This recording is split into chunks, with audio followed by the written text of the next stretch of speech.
Salut à tous et bienvenue sur cette nouvelle vidéo concernant les logements. C'est une vidéo qui m'a été pas mal demandée de la part de nouveaux expatriés, mais également de personnes qui cherchent à déménager. Et beaucoup paniquent quant à la suite et vont se jeter sur internet, taper Koweït appartement et regarder les centaines de milliers d'annonces qui sont en ligne, souvent avec un anglais approximatif ou un arabe approximatif, et multiplier les appels, les visites, etc. Pour certaines annonces, pas de problème, elles sont réels, les gens derrière sont réels, les propriétaires sont réels et les photos sont vraies, mais faut être honnête, au Koweït, il y a énormément de marketplace, donc de places de marché sur internet, où vous allez entrer en relation non pas avec les propriétaires, mais des commerciaux, à savoir des agents immobiliers. Et s'il y a bien une catégorie professionnelle que je déteste au Koweït, ce sont les agents immobiliers.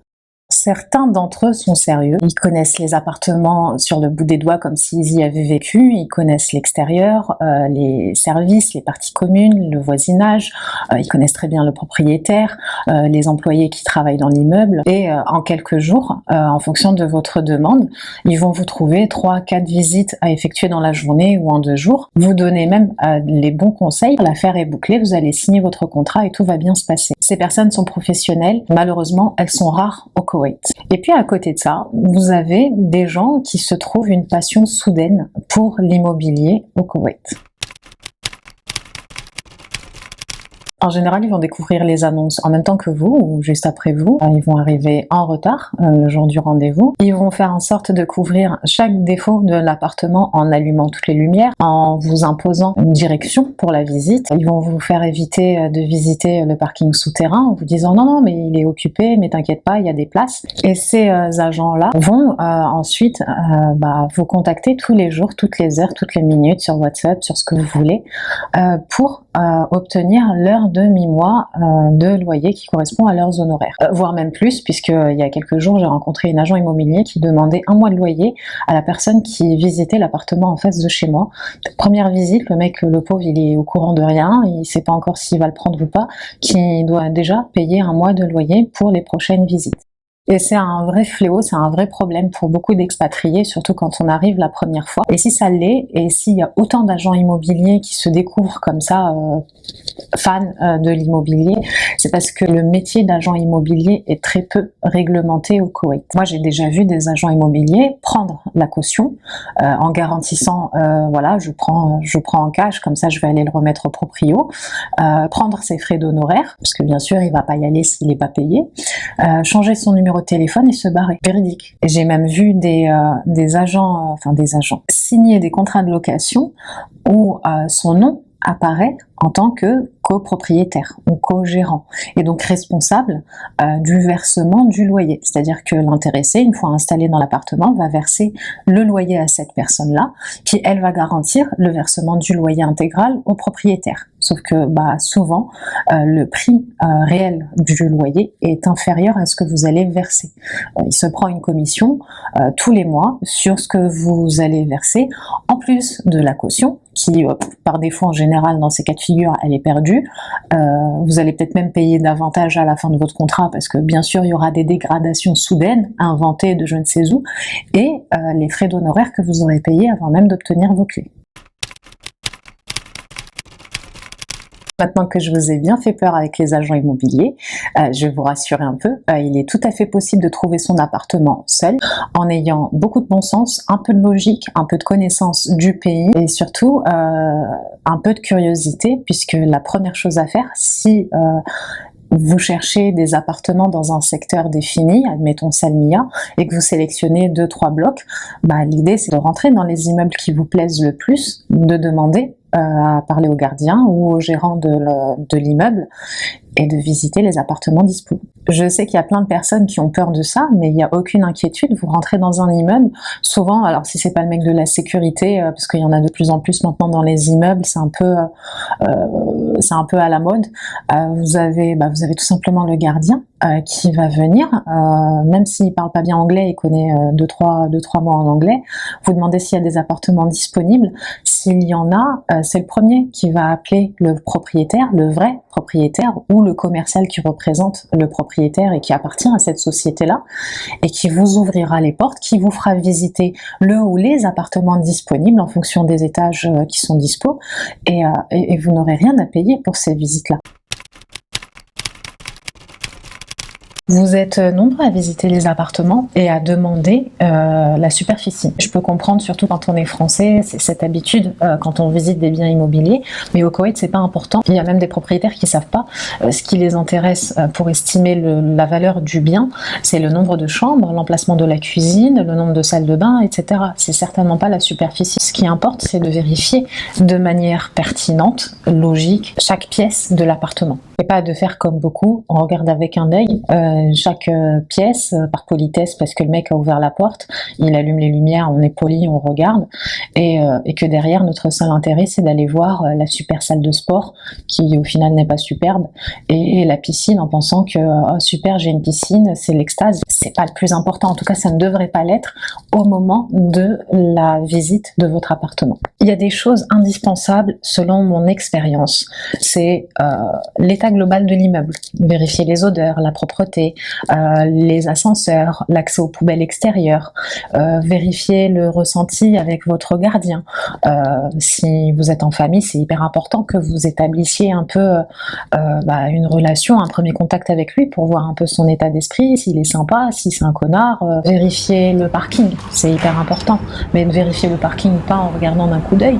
Le nombre, quel est l'accès ou quels sont les accès, le nombre de places, la taille des places en fonction de votre véhicule, le nombre de badges. Il faut demander systématiquement de récupérer toutes les clés de l'appartement, y compris celles des chambres. Souvent, il y a des clés dans les chambres, elles sont entre les mains du propriétaire ou du gérant ou du gardien.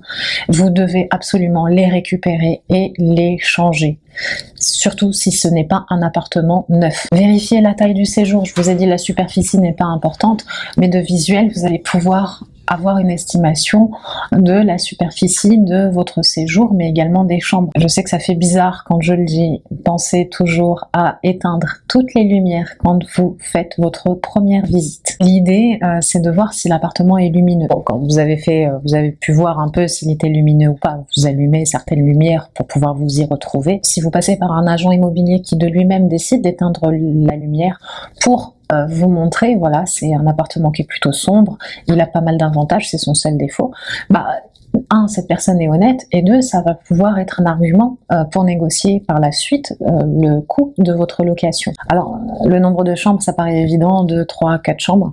Sachez pour info qu'en général, peu importe les immeubles, un appartement, une chambre et un appartement, 2 chambres, les prix sont assez similaires, surtout dans les appartements du même immeuble. Pensez aussi à vérifier l'état des salles de bain, le nombre de salles d'eau disponibles dans l'appartement, y compris la salle d'eau dans la chambre dite de maid, qui est pour moi une salle de stockage. Et dans chaque salle d'eau, pensez systématiquement, alors à chaque visite, à chaque fois, pensez à allumer l'eau chaude, l'eau froide, à vérifier si le débit est correct, s'il est régulier, si vous avez bien de l'eau froide, enfin tiède, froide, puisque les réserves d'eau sont générales sur les toits, donc l'eau chauffe assez rapidement. Ça va vous permettre, si vous kiffez vraiment cet appartement, de commencer à négocier, soit en baissant le prix, soit en trouvant le moyen pour que le propriétaire puisse réparer ce défaut dans les plus brefs délais et surtout avant votre installation. Pensez aux prises également, c'est important de vérifier ça. Moi j'ai déjà vu des prises murales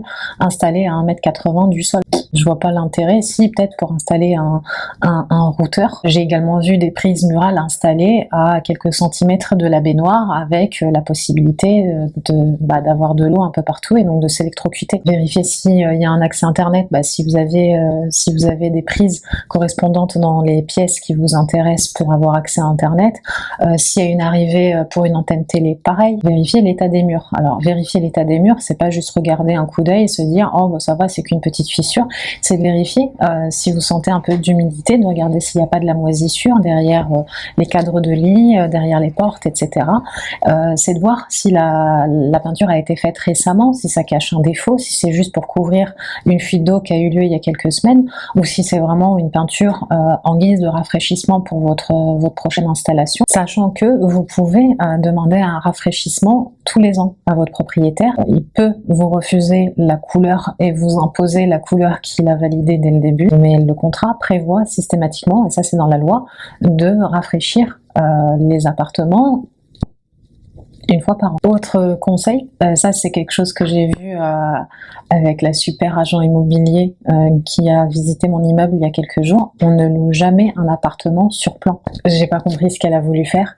Le mec était intéressé par l'appartement, mais voilà, il avait d'autres trucs en vue, surtout qu'il est intéressé par des maisons, pas des appartements. Bon, c'est un peu c'est parce qu'il y avait un jardin, donc il s'est dit, elle s'est dit, tiens, ça fera l'affaire, pour le prix de la maison, je peux lui vendre l'appart. Et donc elle lui disait que sinon, en location, elle avait quelque chose de disponible, une maison qui est en travaux.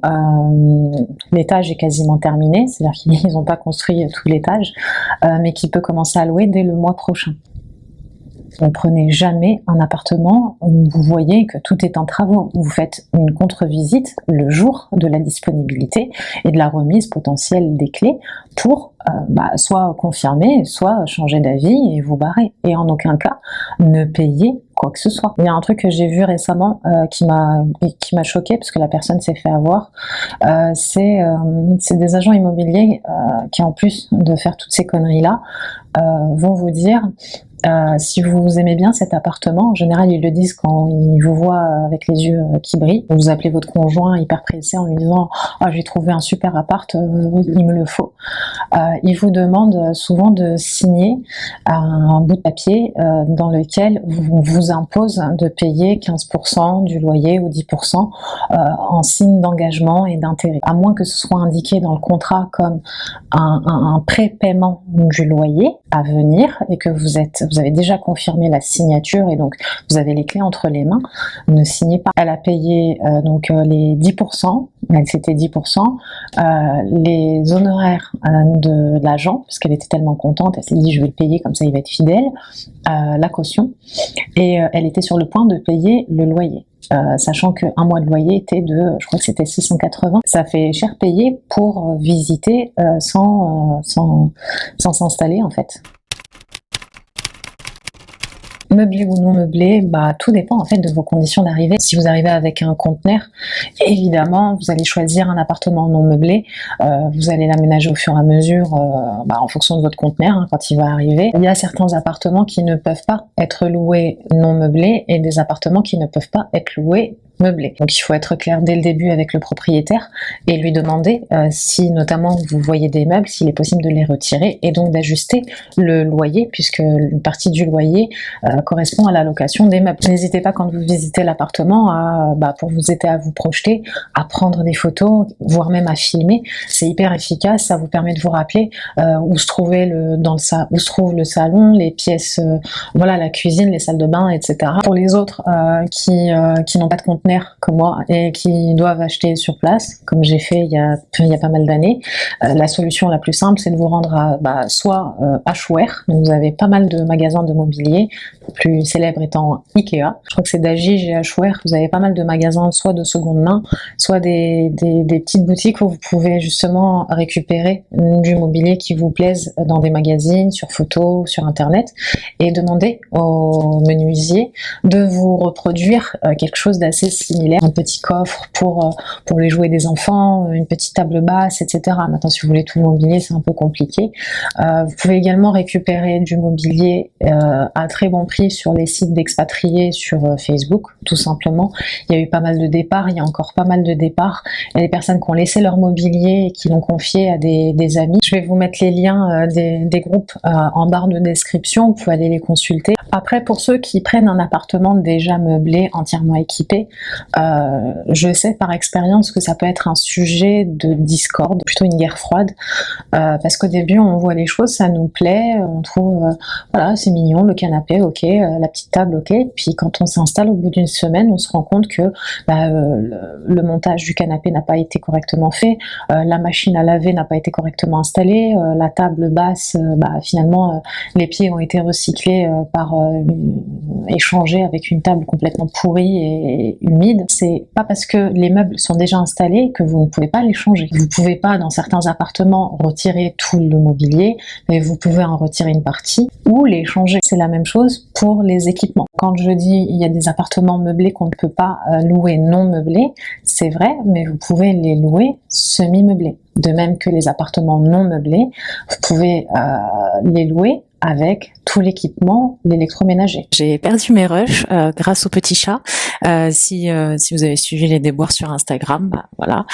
Ça m'a coûté 3-4 minutes, mais finalement c'était assez répétitif. Vous avez compris la logique, il faut être assez curieux et assez observateur lors de la recherche d'appartements. Si vous avez des questions, n'hésitez pas à me rejoindre sur Instagram. Je ne suis pas agent immobilier, mais j'ai beaucoup d'expérience dans l'immobilier pour avoir logé, c'est même pas une centaine, c'est pratiquement des milliers d'expatriés au Koweït, et c'est pour ça que j'ai ces informations-là. Elles sont évidemment valides quand vous allez chercher des appartements, enfin des maisons, des appartes, ce que vous voulez, du bien immobilier partout, pratiquement dans le monde. C'est de la logique, encore une fois. Maintenant, je suis assez multitâche, donc si vous avez des questions sur l'immobilier ou sur d'autres questions par rapport à votre expatriation, n'hésitez pas à me joindre sur Instagram en DM ou à poser vos questions directement en bas de cette vidéo. Si vous êtes intéressé par une checklist qui correspond à peu près à ce que j'ai dit dans cette vidéo, plutôt que de la regarder à chaque visite, mais d'avoir une fiche qui vous permet, voilà, de checker au fur et à mesure et d'avoir quelques commentaires pour la suite que vous allez donner à vos prochaines visites.